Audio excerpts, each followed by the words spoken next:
All right. Hi, everybody. Welcome to the Blab. Today, we are talking about visibility and resistance and getting more visibility for your business. So I'm really excited to have my two co-hosts today / guests. I have Elaine Wagstaff-Duree. She's a curator at Draw to Manifest, and she's also the owner of Elemental Imagery. And she's going to introduce herself a little bit more in depth in just a minute. But we also have Susan Ferrero. She's a mindset coach, medium, and creator of the online program Easy Peasy LOA. And it's an easy 6-step system for using the law of attraction so that you always know that you're doing it right. And so you know exactly where to course correct if you're not. So, which is a really fun program too. I must say I'm in it and she's awesome. So thank you ladies for being here. It is so nice to have you. Elaine, I know you are in beautiful Hawaii, which we were talking about a little bit earlier. Why don't you fill us in and tell us a little bit more about what you do? Okay. I still have a lot of echo, so I'm trying to hold my thoughts while it's going. Okay, wait, hold on. You're echoing for me too. Susan, do you have headphones? That's such a good question, Sandy. Hang on. My sister in the other room is saying I do. So okay. I'm going to mute you for a second while Elaine talks. Grab your headphones and jump back. Go for it.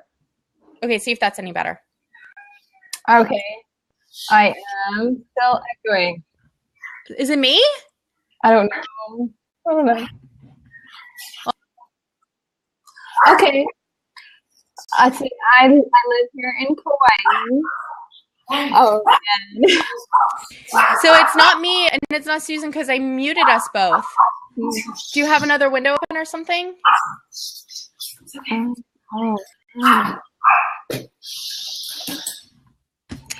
Okay, everybody. So thanks for sticking with us. So sorry about that. So they're going to be, Susan's back here now. I think Elaine's jumping out for a minute to see what was up with the echo. And I'm going to unmute Susan and let's try this again. Elaine, how's that now? I think that's better. That's what was up. Yeah, I had it 2 windows open. I don't know how that happened. But okay. Well, it's okay. We're good to go. So go ahead. Okay. Yes, I live here in Kauai and I manifested moving here to Kauai. So with my husband and my 4 kids. And the moment I moved here to Hawaii, I said, oh my goodness, I couldn't, it's like a dream come true. I've arrived. Oh my goodness. And it was this very surreal thing that I just felt immediately that I needed to share with people how I did this. And people needed to know, I feel like I need to let Hawaii be a beacon for people. Like, you can live in paradise. It can happen, even with your 4 kids. So that kind of set me into pulling out what was inside of me and what was this message that was coming through. And I resonate a lot with money. So I work on health, relationships, and money. But on money, I really just light up and I'm like, oh, I'm all about money. I've been just observing money for so long and have had a lot of experimenting with manifesting money. And so I immediately started writing programs and sharing it with people and building pilot groups and just couldn't get it out fast enough. But all that kind of chaos just sort of went around and around until it fell into something so simple, which I reflected back that my greatest joy in life is drawing, and I built a program called Draw to Manifest. So launched that. So that is a really fun story because, of course, if you can manifest yourself living in Hawaii, that sounds good to me. And that sounds very similar. Susan, that sounds like your story almost too, which is crazy that I didn't mean to have you guys on to specifically talk about that, but that's really cool. Do you want to fill us in on your background? Yeah. So I was always you can hear me okay? Yeah. Okay. I was always a very imaginative child, and I'm an artist at heart too. And when I was little, I would draw things or I would imagine things and they would happen. And for the longest time, I just thought I was special. I thought had this unique gift or whatever. And when I was around, I guess, 19, I found a book called Creative Visualization. And I realized that there was actually a name for what I was doing, that I wasn't this special magical child. Anyone could do this, and it was actually a real thing. So when I I started to get more and more into that. And then over the next few years, I learned about the law of attraction. And then The Secret came out and all of that. And I had been just entering my, like a 12-year period in the fashion industry when I first found that book. So I was about to go to school, and then I used it deliberately to manifest all throughout my career. And I was, great with money and success too, and also homes, and is one of my specialties. So I'm really good at manifesting where I want to live. And through that time, it was maybe about 20 years total now, I started to really kind of dissect what I was doing. And I was looking at it from, I really wanted to figure out why it worked sometimes, why it didn't work other times. And eventually that led me to figure out my 6-step system. I teach an Easy Peasy LOA, and I know I have a lot of Easy Peasies on here. Hi guys. And that was something that once I figured that out, now I was really getting into the groove, because now I could see what I needed to do. And if something wasn't panning out for me, I could see exactly where I need to do some work, or, course correct, like I've said. And that's the system that I use to move to my paradise here in Delray Beach, Florida. So I'm a big visualizer. I love to draw as well. My main way of visualizing is writing, as you know, Sandy, but I do draw a lot too. And I definitely have drawn out apartments or, like rooms, specifically how I wanted it to be. And I actually like that. I don't always use vision boards. I don't really ever at all. I always wrote or drew things because I would design them in my head. That was what was fun to me.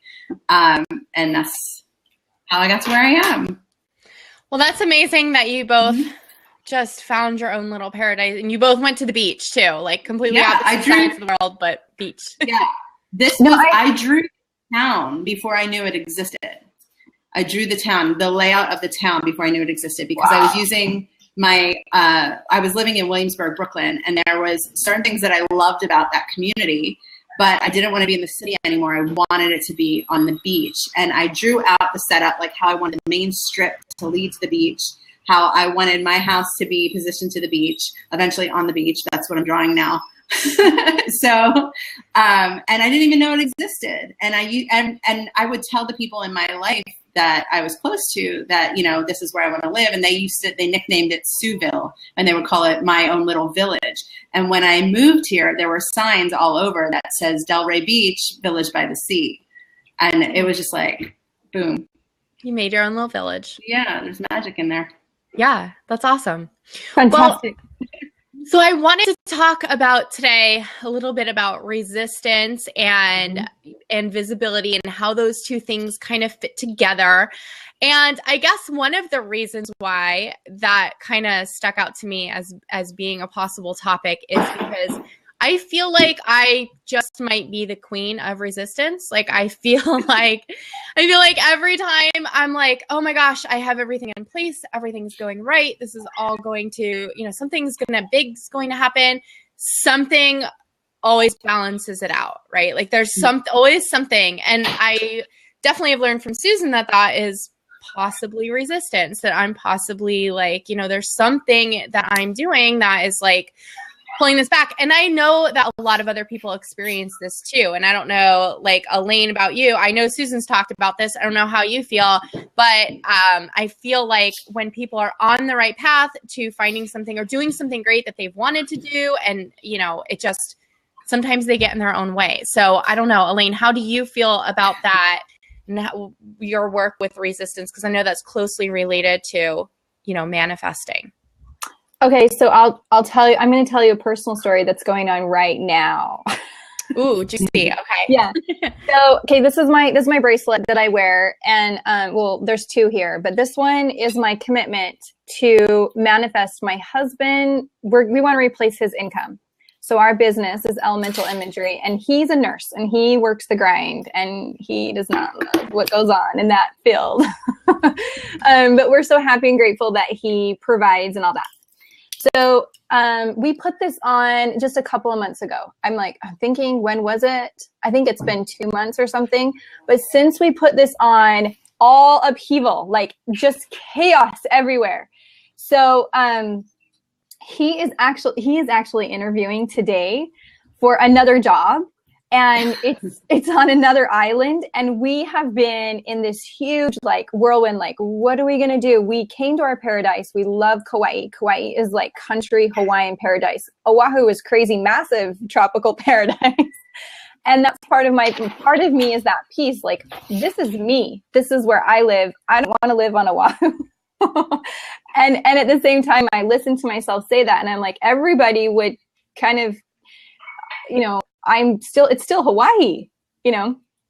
So we just keep getting more clear and more clear and more clear about what is it that we want and holding on to that. And so, yes, he's interviewing and he may start to commute, but we have decided that what we're holding on to, even if we do move, but what we're holding on to very, very, not tightly, but like in a nurturing way, like we're holding to respect and honor, is that we want that place where we can create continuously and build our business.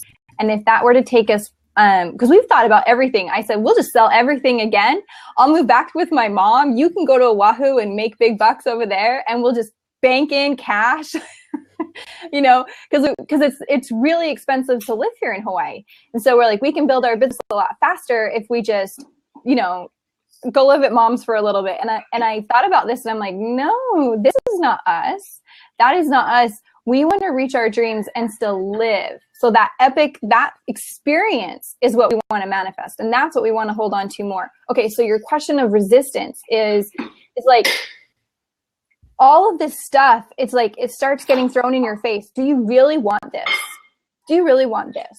And all the universe will conspire and everything will start shifting. And we just know that that's shifting, and it's all shifting for us. So in that moment, it's like, you have to hold on to you. You have to hold on to what you want. And you're the creator of it. And so you're like, all this stuff is moving for me.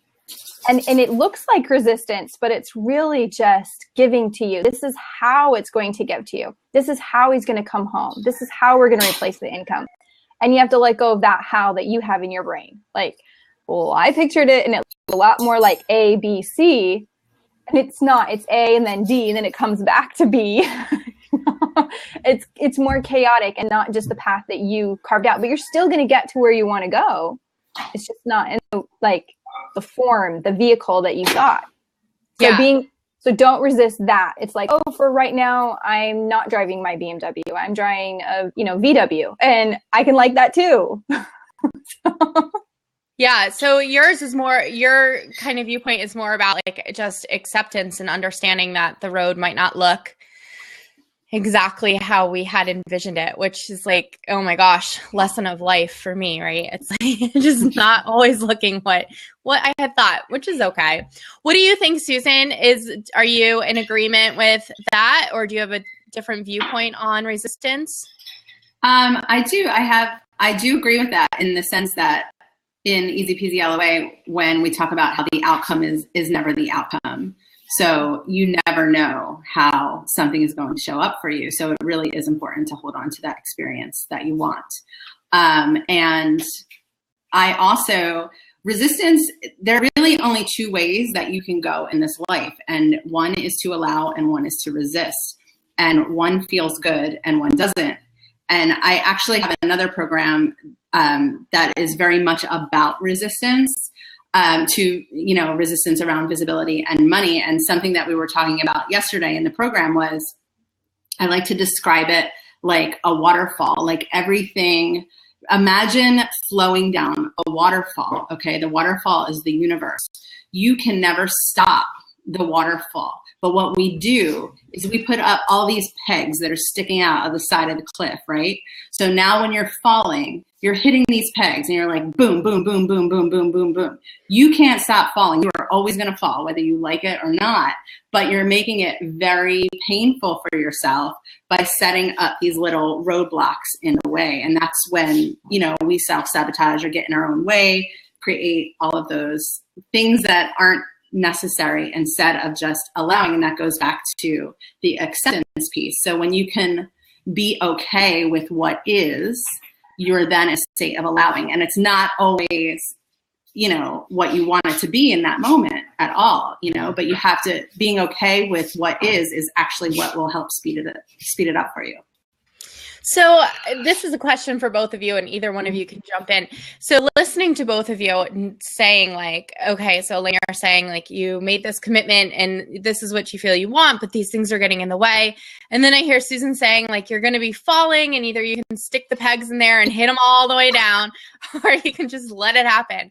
So how do you guys know that, you know, if you're, because I know for women, especially who are on this entrepreneurial path, it's not freaking easy. Like there are so many things that are going to get in the way. I mean, it's just, you know, one, it's not just a woman thing, but coming out of the workforce and trying to do things differently is a huge, you know, going against the grain. And again, you know, if you're a woman with a family, you have added responsibility. There are a lot that's going to get in your way. How do you know that what you're doing and what you're working toward is either the peg that you're going to hit, or is it that, you know, commitment that you're agreeing to and saying, I'm sticking with it no matter what? Like, how do we know which way is up and which way is down here? Does that make sense? I love this question. Yeah. Do you want to go first? It's interesting because my husband has been saying that over and over. I don't know which way is up and which way is down. And so, you know, and it's because he's in kind of like the trauma of it. He's the one that's experiencing all the big bad stuff at work, and I'm kind of just at home in paradise, right?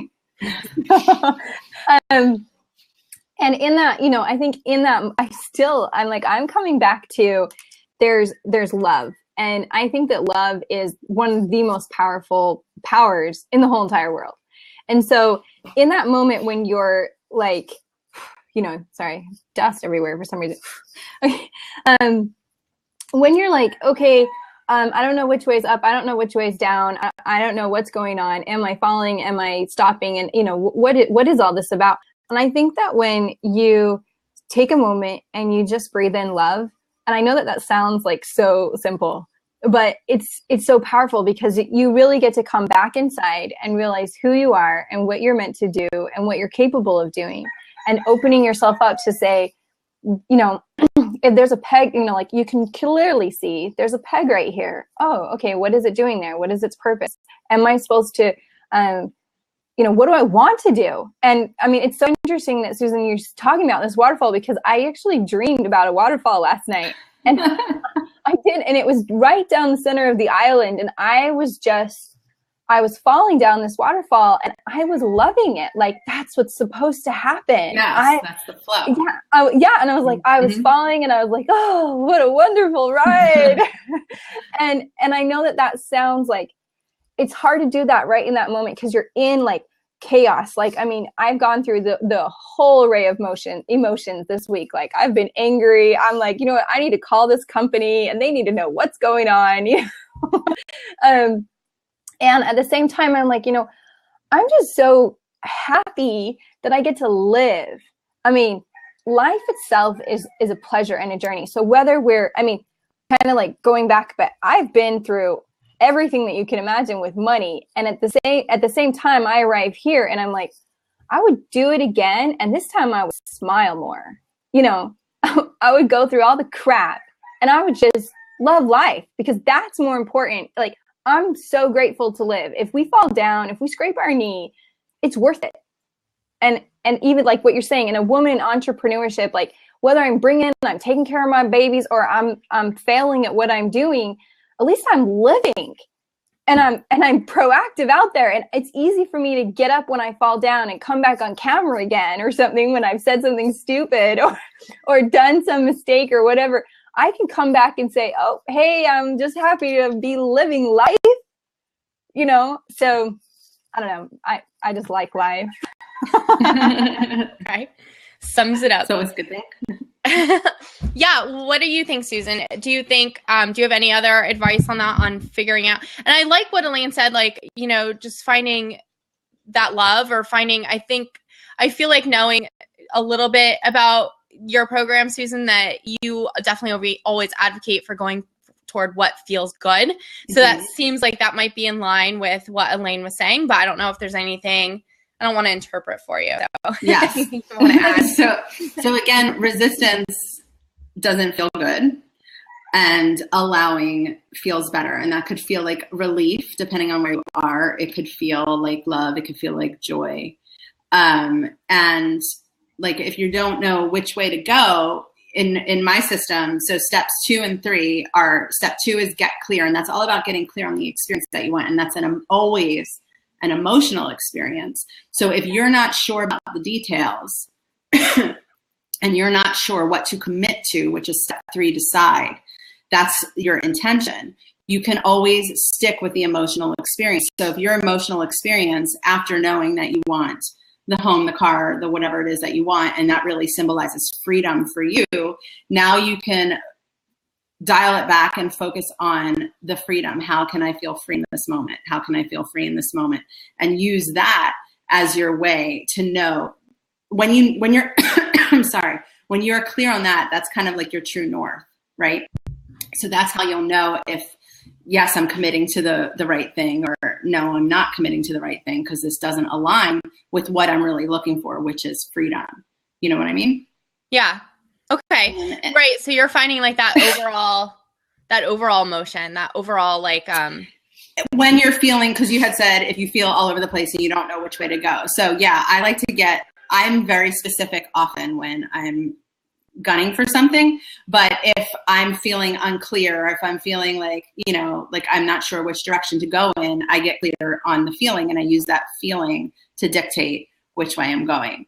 And whenever I feel stuck in resistance when it comes to like entrepreneurial things that we do, like whether I have to put out my videos or, work on my lead page for my launch or whatever, and I'm just putting things off, and I feel like, and I'm trying to see what my roadblock is, there are 2 things that I do, actually. One thing that I ask is, what will I gain by not moving forward? What will I lose, or what do I fear I'll lose by moving forward? And that usually brings me some clarity on why I'm resisting, right? And that could be something like, I'm going to lose my freedom. Oh, I'm going to have to put myself out there in a way that is scary and vulnerable. It could be anything like that. It might be something stupid like, well, I really just want to watch my show. And, it could be anything, but by asking those questions, you're going to start to find why you're holding yourself back, why you're feeling that resistance.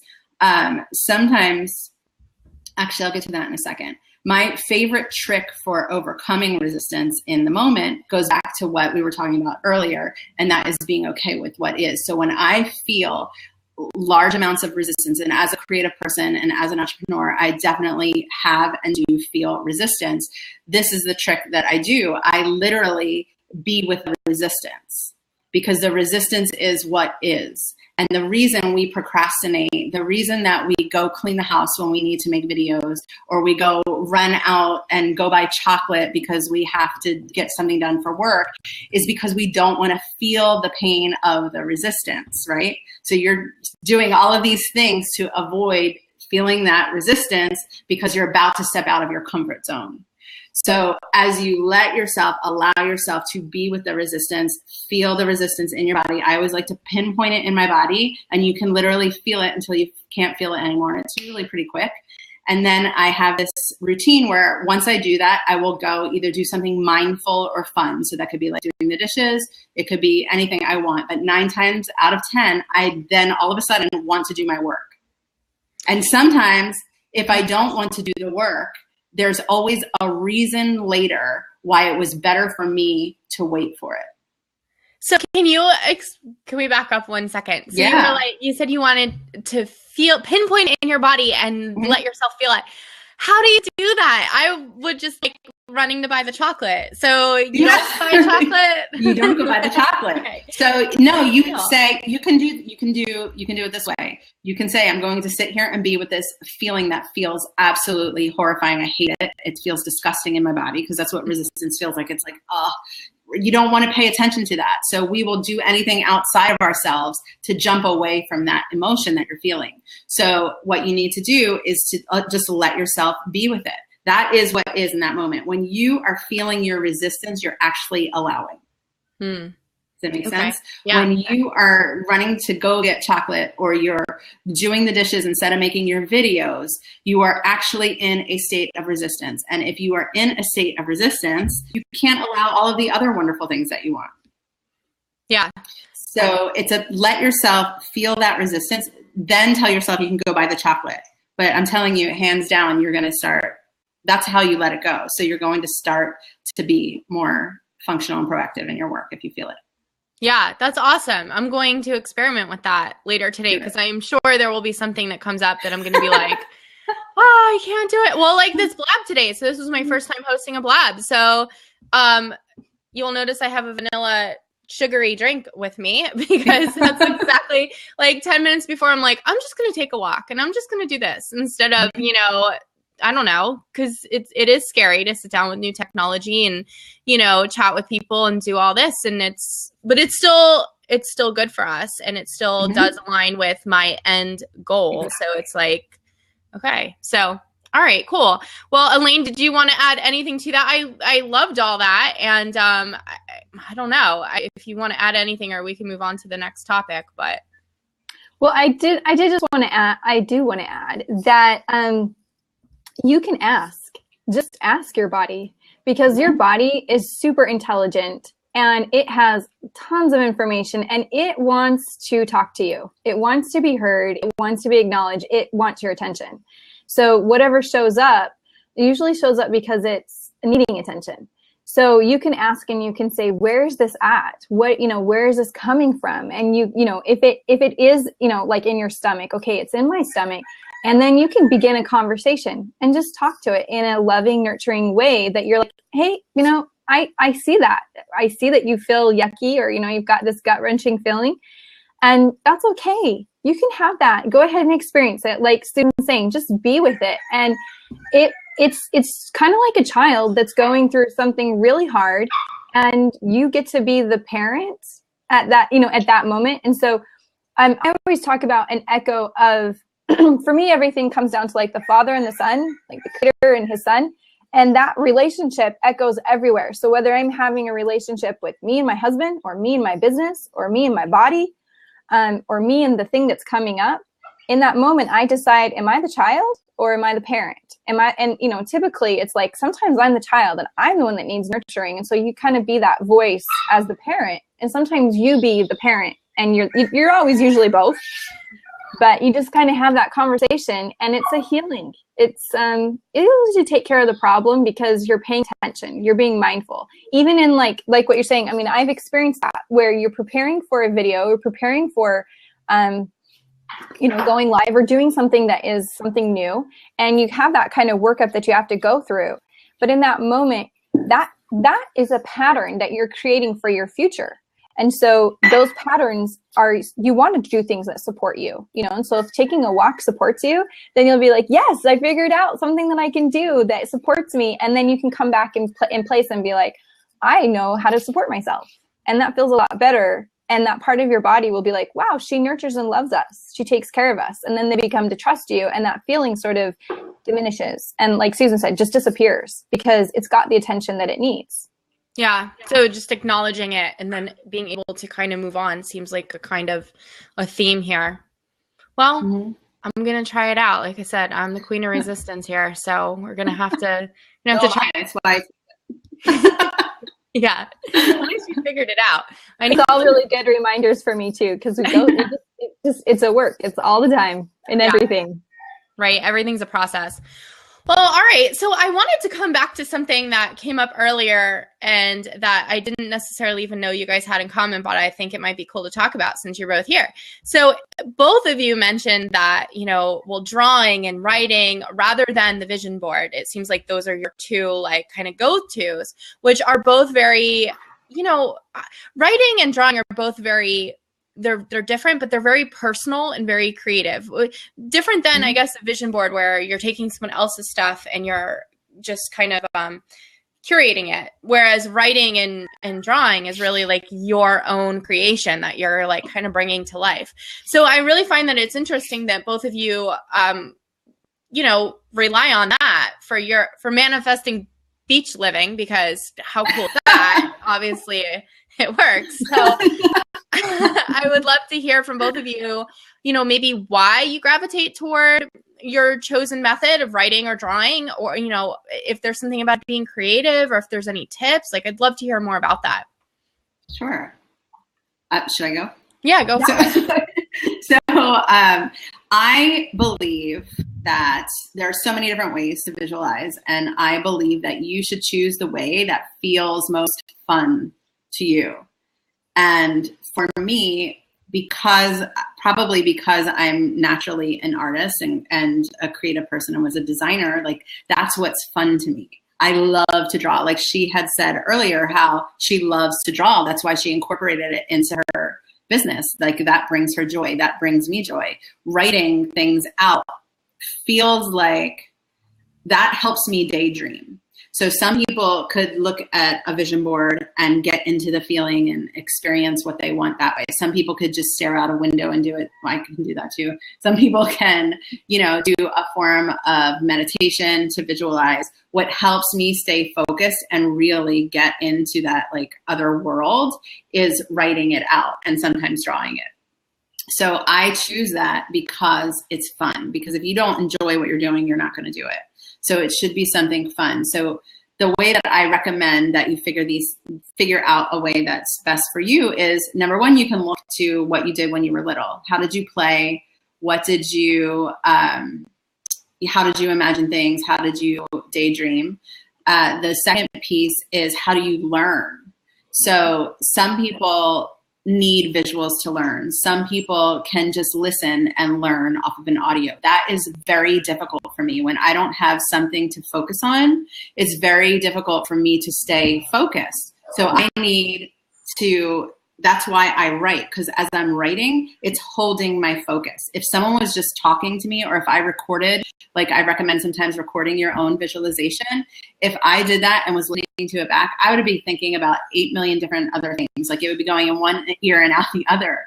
And it's the act of writing that holds my focus. So I like to design things. Like I wanted to design my own town, right? So that was fun to me. Whereas someone might not think the same way that I do, or they might not get those same types of ideas just because I'm a designer. That was fun, something that came naturally to me.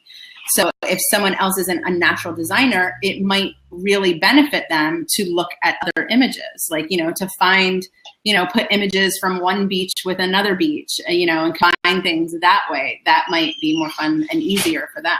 So I really feel like as long as if you are following what is fun and easy, you're not going to go wrong. I love that. And, I was listening to, this is a little off. I was listening to this podcast yesterday and they were talking about just the same. I just love how things, once I hear something and I kind of commit to it, it's like this echo that just keeps coming back. And I guess that's what I'm bringing up.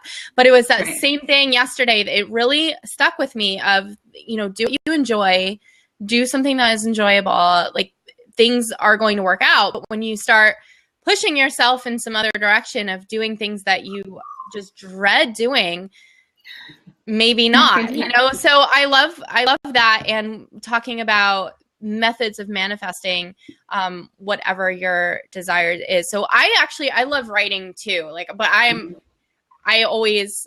write, that's what I do. So I love writing, but I love talking. Like I love talking things out with somebody and really I don't know, maybe like brainstorming or expressing what I want. And I never hear that as a method of manifesting. I don't know if that's a thing, but I'm just thinking off the top of my head, like that's something that I really love doing. I don't know if that works or doesn't work. Some people need to, we work in different ways. Like I need to be by myself to be creative. Like what I am happiest when I am completely shut off. That's why I love being on the beach early in the morning. It's my favorite time because I literally feel like the only person on the earth. And that is when the ideas are flowing and I'm like totally into it. But then there are other people, and I know this from, back when I was in fashion too, like there were certain designers that would work really well together and it helped them to brainstorm with another designer. They would like feed off of each other's creativity and each other's energy. Whereas someone like me, I'm more introverted, it would actually shut me down to work that way. But if that's something that gets you in the groove, like, again, it can be anything. You can absolutely talk out, like if you and your child or you and your husband were talking about your house that you want to manifest, and you guys feed off of each other that way. And you're like, oh my God, it's going to have this, and let's do this, and let's do that. That could be a really cool exercise. Yeah. See, that sounds fun to me. It sounds like, I just want to like glass of wine, talk about what I want to. You record all that. Yeah, exactly. And then you just play it back to you like every morning. Mm-hmm. That is a really good, I'm going to do that. That sounds great. Well, a lot of people do that. That's a really good thing. Total technique. Awesome. It's a thing. That's cool. I'm going to try it. All right. So Elaine, now you're really drawn to drawing, and that's something that you teach, right? That's the basis of elemental design. So elemental imagery. It's okay. Well, Elemental Imagery is my company where I'm branding art tools. So I'm creating a whole line of like colored pencils and watercolors and pastel pencils and all that. So that's my company, Elemental Imagery. It's EIMA. But then my program is Draw to Manifest. And do you want me to tell you about that? Yes, please, because obviously I'm confused. So okay, that's okay. So anyway, I have 4 classes where I take people through 30 days of drawings, focused drawings. So the first one is heartfelt energy, where you really just take a moment and draw what you feel. So drawing what you feel, and you start with drawing your heart and how your heart feels, which is kind of what we were talking about before, about listening to your body and what it wants to say back to you. And you take your heart on a journey. Can you guys hear me? It's raining here. Mm-hmm. Yeah, I can hear you. And so you take yourself on a journey where you're connecting in with what you feel. And over that 30 drawings that you complete, it really mirrors back to you, how you're feeling, and you have an opportunity to heal that. So you draw heartfelt energy. And the second one is radiant energy, where I invite you to draw in the light all around you, and expand your imagination of what light is. And it opens up your eyes so you can really see, and it expands your vision. So you now can see more clearly into what you're creating. And the third course is creative energy, where we draw creative energy. So you're tapping into the life of all things. You're tapping into the whole world of life energy, and it gives back to you. So you reflect. So as you draw, it reflects back to you. The drawing reflects back to you, like things that you want to create, or what you're meant to create, or you purposely draw what you desire to create.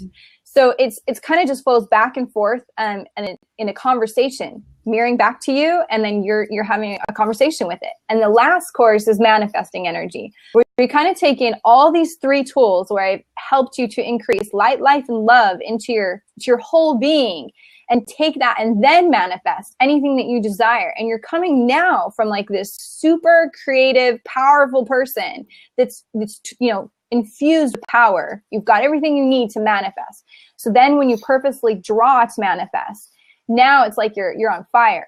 You're like, okay, I know how to do this. And you make a permanent connection with what you're manifesting. And I take people through manifesting in their health, in their relationships, and in their money. And in that 30 drawings, you really kind of bounce back and forth. They'll weave into one another. You'll see that you'll go to draw money, but you'll end up drawing a relationship that needs attention. And so you're going to manifest in all areas of your life. And at the end of this course, okay, so and people only take like which ones they can handle. I draw all 4 at once. So next week I'm embarking on 6 weeks of drawing all 4 every single day. It's kind of intense for people to do that, but it's a huge journey that I'm going into. So anyway, this is evidence. So your manuscript, this drawing book that you've just drawn all of this in, you have this story that even when you were drawing, you didn't realize the story, but that story unfolds to you. So at the end, you'll look back and you'll be like, yeah, I felt this, and then it shifted and it changed and it exploded and it wanted to say something, and you see all that. It's like a whole story that is now created in that 30 drawings, and you have it as evidence. So in vision boards, like that whole thing of why you put an image that you want to manifest, and you put it up on that board, and you're supposed to come in and look at it every day. Well, this sketchbook that you've created is now a story. Like made by you, created by you, and you're like a farmer. It's mine, I reap it, I sow it, and you're the creator. And it's evident. So a lot of times I'll take my drawings and I'll put them up on the wall so I can see them. And it's a beacon to me. And it mirrors back to me. That's what I want. And that's what I created. And I've seen myself in relationships, in health. I've drawn things out, and then I know them. Like, I know that exists because I created it, and there's no denying it. It's mine. And that book of evidence is like, as things now happen, because in manifesting, we have time. Like, everybody wants everything right now. But when you begin to respect time and you understand that now is bigger than now. It's not about like this moment right now. It's about all of now. So receiving it in a whole instead of in a moment, in a fraction. So you're receiving it on a huge, like, open to your whole life of receiving what's coming in. So you're creating for all of your life, not just a moment. And it's more powerful to receive of that joy than just, I want immediate gratification. So that book of evidence, you'll go on in life and you'll be able to look back and say, I manifested those piano lessons, or I manifested that art teacher, or whatever it was that you created or you were drawn to, or you've happened to draw. You didn't even know you drew it, but you have it. And so now you're going back and be like, I am awesome. I am amazing. Look at me. I am a manifester. And that is really what I am creating, is I want people to know that they are powerful creators. They are manifestors of their own life, and that power is within them. So I don't know, it's exciting for me, like, to encourage people, draw to manifest. No, that is very cool. It's like almost like combining like a journal with, the drawing so I like having something to look back on. That's super cool. Oh, I want to tell you how I draw. I wanted to tell you because I have this really awesome, amazing tool to write to manifest. So everybody draws or writes, right? You have like a journal where you're going to write stuff down. Mm-hmm. Well, I have two. So the first one, I write like what is happening right now, like, what is the reality? And the second journal, I write what I want my reality to be. So I call it this dual mentality. And like Susan was talking about, being this incredibly imaginative child, I realized that, in manifesting, you're creating a reality that's in your head. And it's hard to continually walk around life and be like, I live in my own reality. It's just all up in here, And so I love having the dual mentality, being very grounded and centered in what is around me, and knowing that today things are as they are, and rejoicing and being grateful for all that is around me, but also creating something awesome and amazing that today could be. And so those two, I feel like I'm honoring both of them. Mm. Yeah, I like that. I love that. So wait, hold on. Sorry, it's not going. Okay. But pretty soon you'll start seeing that your manifesting journal, or your future journal, the journal that you're creating, they start intertwining, and you're trying to hold on to the reality. And you're like, I just am creating so fast that everything in my other journal, it's like, hold on, I got to hold on to reality. And you'll watch it. Like, it just catches up with each other. And you're like, oh, I need to create more, because it's all coming to fruition, showing up.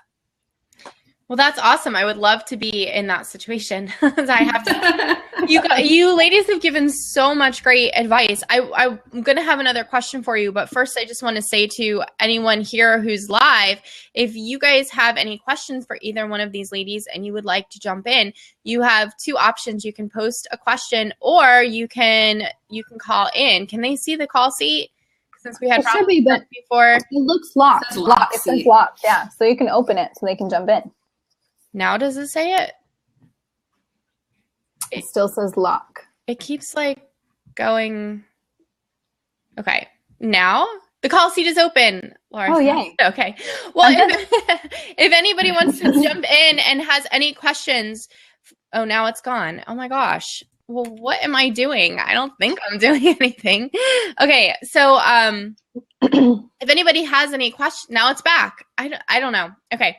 So if anybody has any questions, then if you do see that, you can jump in, or you can post a question, right? They can post a question on the side. Yeah. So you can post a question in one or both of these ladies. I'm sure would be happy to try to help you if they can. So while we're letting them think of any questions, I guess just one last question, before we get to audience, or you guys let us know what you have going on. I know we talked a little bit about each of your programs, but you'll have a chance to let us know exactly what's going on in your world. We were here kind of to talk about visibility and resistance, and we kind of went like this, and that's totally okay. But do you have any advice for anyone who is looking to, they're on a path, they want more money, they want more in their life, they want, to build their business, they want to attract more customers, clients, paying customers and clients. Do you have any advice for them, or for bringing that into your life, to letting go of that resistance and just bringing it in? Anything on, I know you've given us a lot so far, but anything besides what you have already said? And Susan, we can start with you and then jump back to Elaine. There is a question. Oh, okay. Well, Luis Fernando. If I have some money for investing in any sort of business, but I don't know how to apply it, what do you recommend? Susan, do you want to answer? Oh, is Susan frozen? Oh, she's frozen. Oh, no. I don't know how that happened. I didn't know when that happened either. Well, should I close her out and she can call back in? I don't know. She should be able to jump out herself and come back in. Okay. Well, we'll let that happen. Do you want to take a stab at this? Yeah. So, Louise, my first recommendation is it's so simple, but I say make a list of what you love. Because when you start making a list of what you love, and don't stop, like just keep going, like just make this list until you keep listing everything that you love. And pretty soon you'll see it kind of like funnel in and show you back what it is that you want to invest in. So then you can kind of see, okay, well, I'm targeted at, I don't know, music businesses or catering businesses, food industry, or whatever it is. And then set your intentions to find what it is that you desire and what you're looking for, and then trust that it will show up and you'll be shown the exact road to gather it. Okay. So did that answer your question, Louise? So I like that. So let's recap. That was make a list, decide, what you love, right?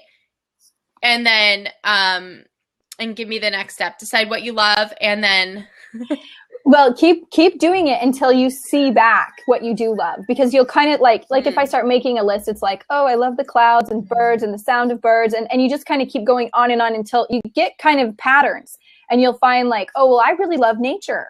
It kind of shows up in a bigger theme of what it is. And then once you have that theme, and be intention, like set your intention that, I'm intending to figure out where I want to invest my money, into what kind of business.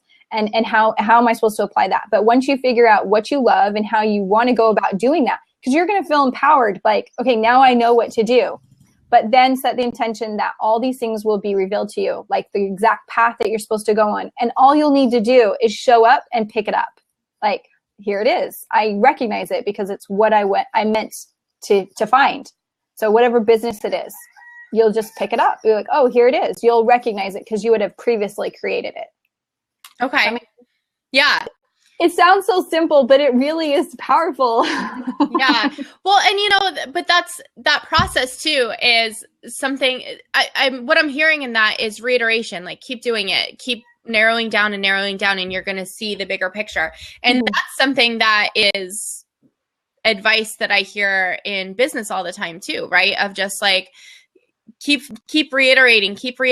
And it just gets clearer and clearer every single time until you have this path in front of you that is so clear that it's like, okay, now I know what to do. Yeah. And you're familiar with it. You're like, this is mine. I got it. I know what it looks like. It's here. I'm here. We're connecting. Yeah. Susan, do you have any advice? I'm glad you came back. I'm glad you're back in. We didn't even know you were frozen. You had a very nice, happy look on your face. So right, I'm sure. So I don't know if you want to, if you have anything else for Louise. And also it looks like he's also asking for any tools that might help with that too. So his question, I don't know if you got it before you were kicked out.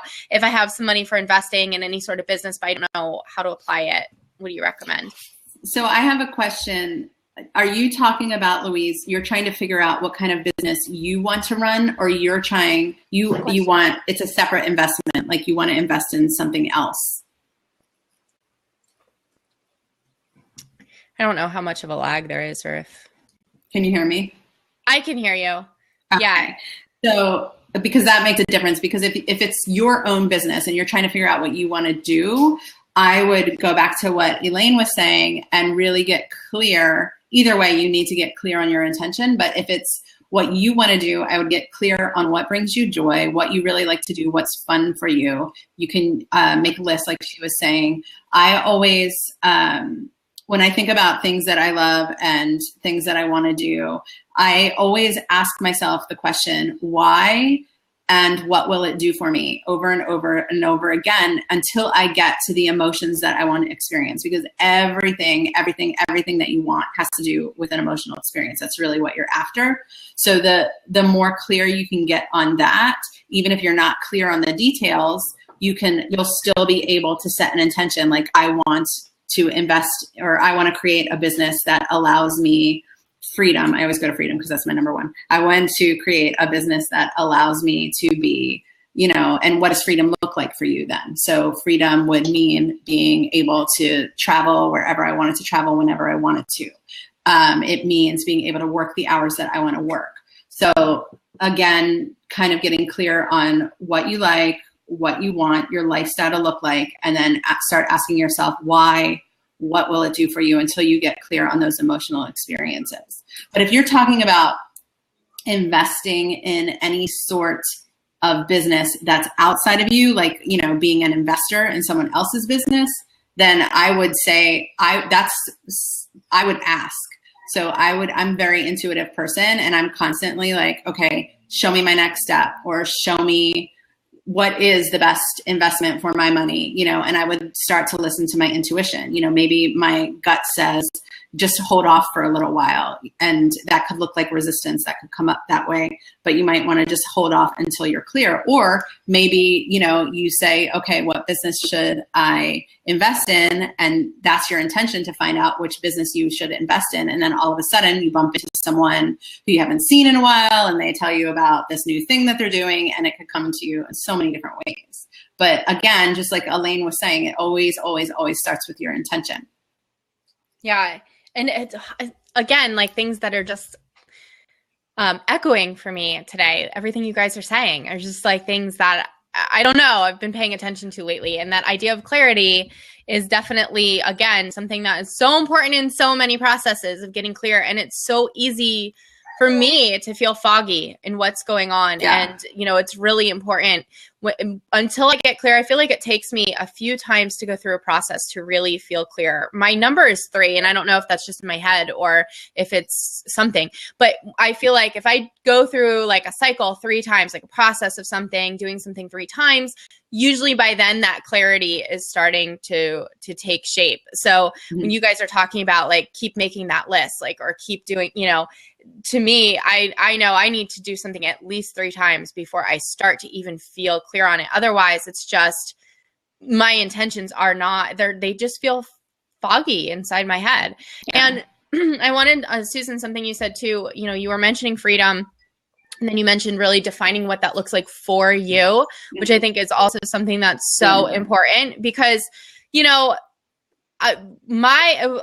idea that I want my life to look like, I know that if I said that to 10 people, probably at least 8 of them, maybe all 10 of them would look at me like I was crazy and be like, that doesn't sound like freedom, but it sounds like it to me, So right. It's really important, I think, to focus in on that. Like, well, what all those words are so vague, and we really have to get down and dirty and say, what does that really mean for me? And what you guys were saying about writing and drawing, and that's just another way to just keep making that clear and clear and clear, so I know what that word means. Because freedom sounds great, but what does that mean in the day to day? So I think that was a really great point to really focus in on what that means for you. Cool. So that's awesome.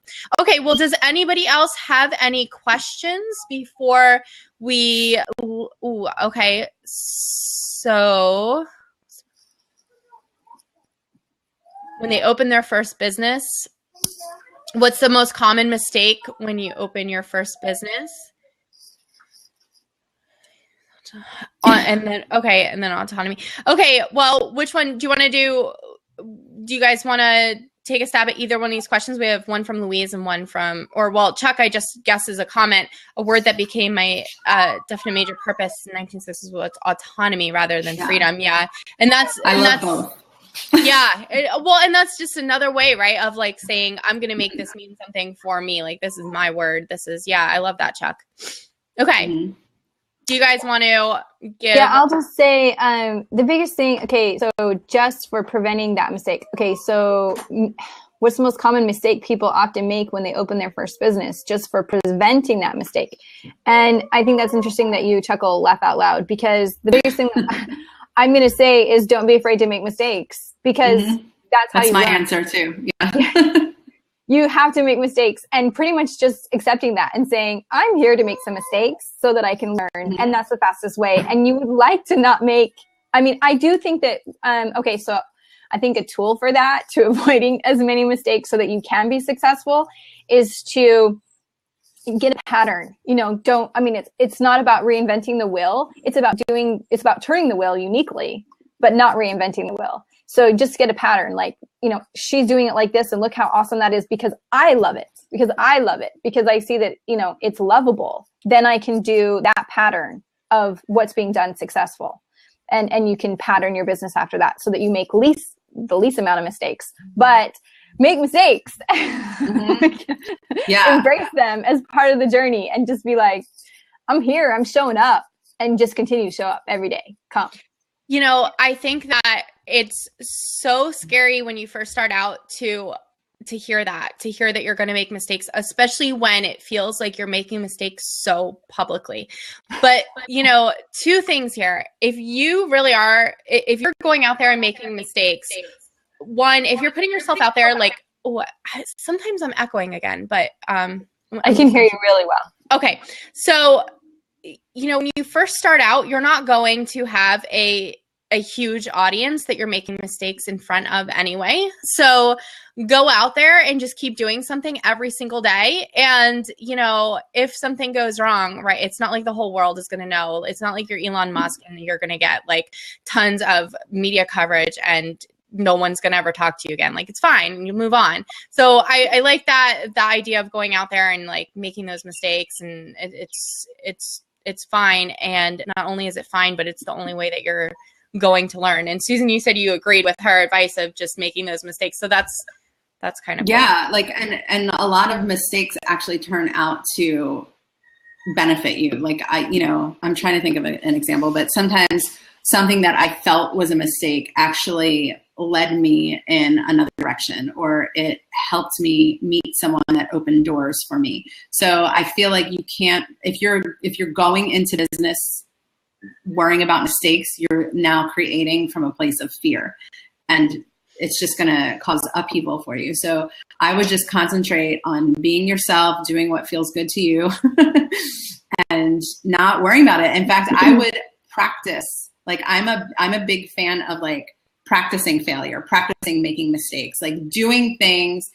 Throw yourself. I don't know what kind of business you're going to do. You don't either, obviously. But if you're thinking about something that requires you to be public, like how we are being in the public eye right now, just challenge yourself to throw some videos out there. Challenge yourself to get comfortable and make the goal not a perfect video, but just the action of making the video. When you start looking at it that way and creating the habits, it takes that weight, like, oh my gosh, this has to be perfect. I got to get it right. And that's true for your offers too.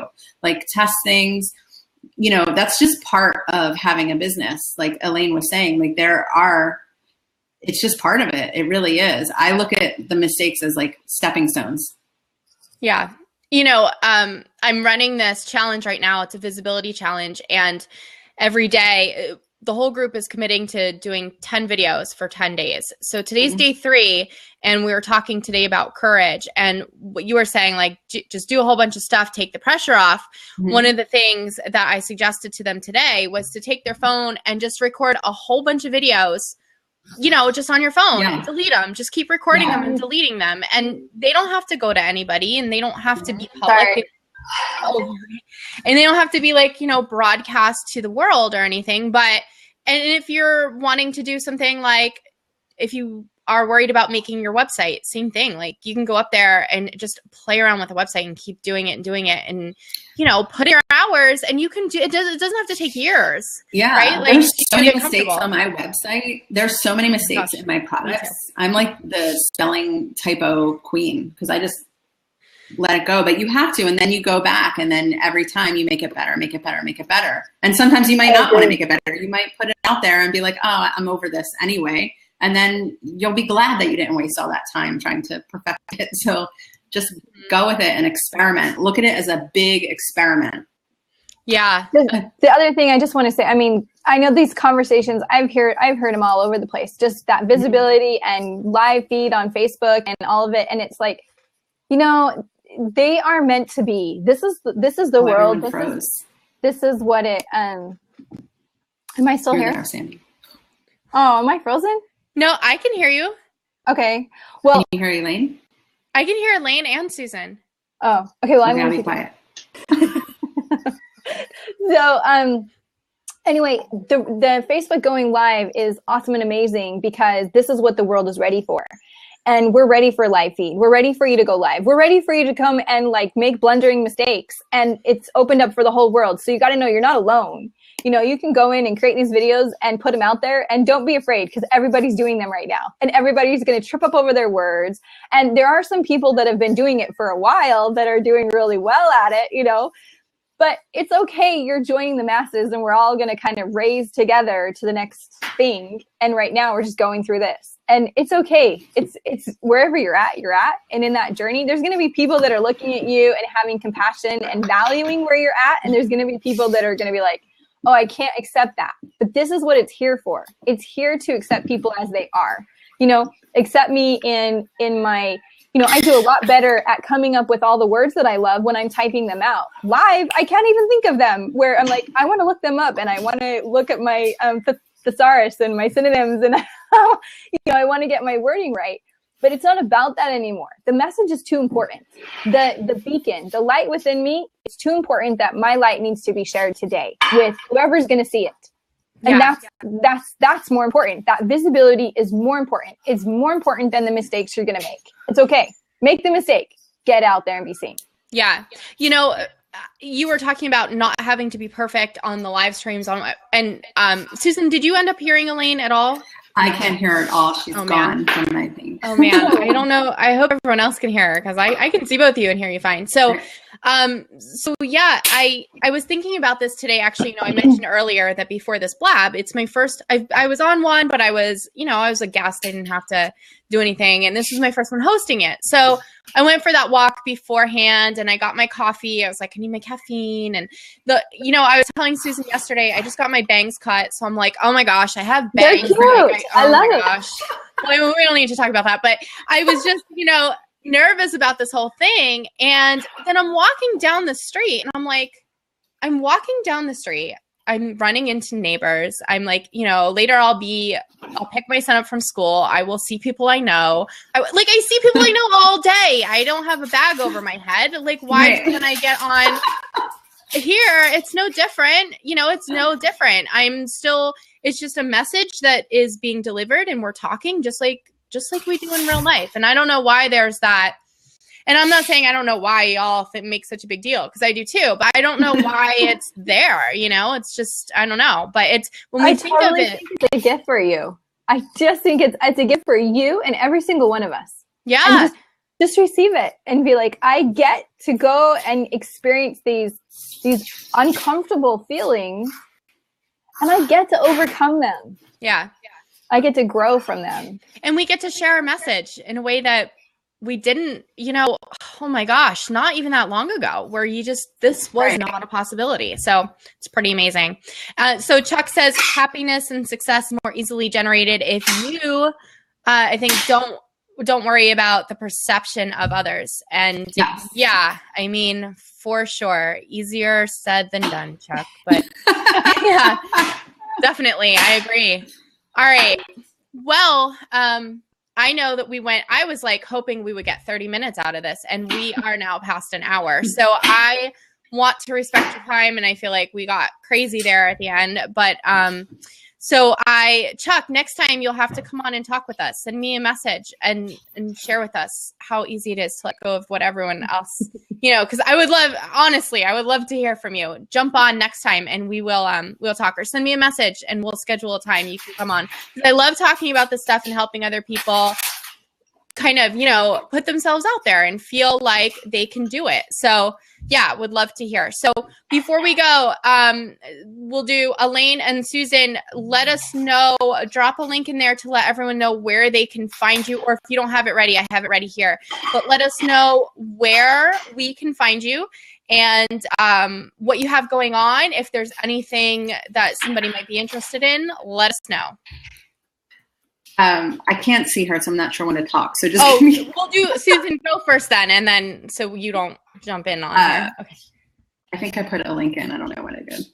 Okay, so you can find me at susanf.com. I actually have a video coming out tomorrow. It's 3 ways to make money in your business that has nothing to do with abundance or an abundance mindset. I'm really excited about it. And if you want to know more about my Law of Attraction program, I have a free video series coming out for that in a couple of weeks. And you can get that at easypeasyloa.com. It's coming soon, but it'll be available in a few weeks. And there are lots of free videos and other free content on my site at susanf.com. Awesome. Thank you, Susan. And like I said in the beginning, I know not all of you were here, though. I am part of Susan's Easy Peasy LOA program, and she's amazing. And her group is a lot of fun, too. And there are some guys in it now, too, right? Yeah, there are. We have a 91-year-old man in there, and he's awesome. Oh, I have not met him yet, and I need to reach out. Well, yeah, her program's awesome, so definitely check it out. All right, Susan, thank you. Thank you. And Elaine, I don't know, you want to tell us what you have going on? So starting on Monday, which is May 2nd? Is that right? Yeah. May 2nd, going from May 2nd to June 10th, which is 6 weeks. I'm teaching Draw to Manifest in the Facebook page, Draw to Manifest. So you can just come there on Thursdays. I'm going to get in and just teach the whole class. And every single day you can just draw and go in and join the Ohana there, because they're all drawing to manifest there. And then I also just put in the Money Manifesting Fortress, which is a Facebook group that I run with Jennifer Lamprey, who jumped on here for a second. But on there, it's just a group. We do money manifesting, and we do it collectively, mass intention, and it's super fun. So if you want to manifest money, just come join Money Manifesting Fortress. We play a money game. It's super fun, and there's lots of opportunities for sponsors and to tools all the time of how to manifest. They just kind of come and roll. So it's really fun. Sounds awesome. Well, you guys both have amazing things, and I'm so thankful that you came on and chatted today. Thanks for having me. Yeah, it was great. And I'm so glad some people came, and it looks like, they got some stuff from it. So I'm so happy about that. So awesome. Thank you guys.